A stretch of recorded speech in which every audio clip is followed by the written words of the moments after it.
Well, the Business World Forum, Unlocking the Philippine Potential, is happening now at the Grand Hyatt in BGC, as Amy was reporting. And among the keynote speakers are DepDev Secretary Arsenio Balisacan, Secretary Frederick Go, and Ambrose Andrew Huang. Andrew will be joining us live in studio tomorrow, Friday, for more. But first, let's catch up with one of the speakers en route to the event, BDO Capital and Investment President Ed Francisco. So good to see you, Ed. Welcome back to the program. Hello, good morning, Kathy. Right, so what do you make of market reaction there with the courtesy resignations that the president had asked?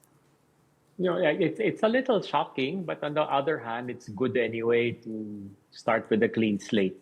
I'm glad that we've heard of some of at least Secretary Franco and others already doing that.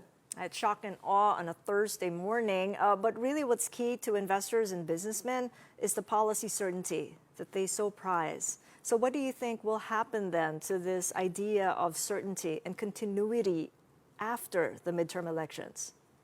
No, I totally agree. We already have so much uncertainty because of the U.S. tariffs, and then we're going to add more here. That would actually worry the investors and local businessmen. I just hope it will be quick. The BBM will decide quickly, and then those who are performing will be given the reign to continue. Because especially like some certain industries that are at least vital to me are at least the DOF, right, and even the DOE. There's been a lot of investment, a lot of activity there. We're working with the secretaries and their people, and we had good traction. The DOTC anyway, of course, just sad to see Secretary Jimmy leave, but at least the new secretary, somebody I've also worked with in the past, so he's doing a lot of work also. So I'm excited. I guess we'll just see what other changes will happen in the next few days. Right, but that's a silver lining I hear there, that there have been investments and interest in big ticket infrastructure projects from your end, from a banking perspective. How much of that has actually turned into actual investments, the pledges that have come through because of the uncertainty created by Trump's tariffs? Okay, despite the Trump uncertainty, it shows you that long-term investors have really come in. One of the first big long-term investments was that for the Meralco MGen, largest integrated solar in the world that's being built, right?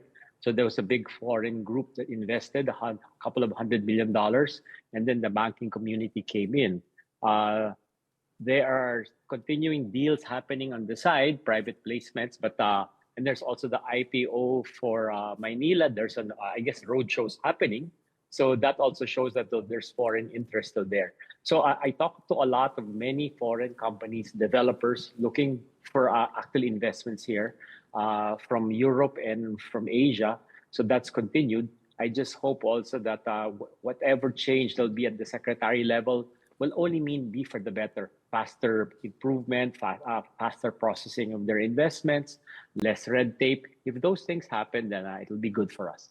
What you just said there, a litany of all the reasons why not to invest in the Philippines, appears to be a real sticky problem. Reason why we're still unlocking the Philippine potential. Correct, I mean, I've been correct. covering local business here for 10 years, and it's the same refrain, Ed. I mean, why can't we get out of it? And what should we do to actually really unlock the potential? Yeah, we've always had our shackles, and that's why I always describe ourselves to a 4x4. Where all our neighbors are driving Ferraris already. We're a 4x4, so even if there's an expressway, we can really go fast. But then on the other hand, the only good part about that, when things get rocky, we're also at least protected because we have heavy-duty suspension. No, but anyway, going back to what you said, no, you're right. We really have so much potential, and sometimes it's just really, the red tape, all this processing, the LGU challenges. If those things can be fixed, it can be. There's so much that can be done because at the national level we're really getting the support, but sometimes it's even at a local level, and sometimes the people below where they're so entrenched, where they're not open to changes. So those are the things you have to change. It's really also the mindset.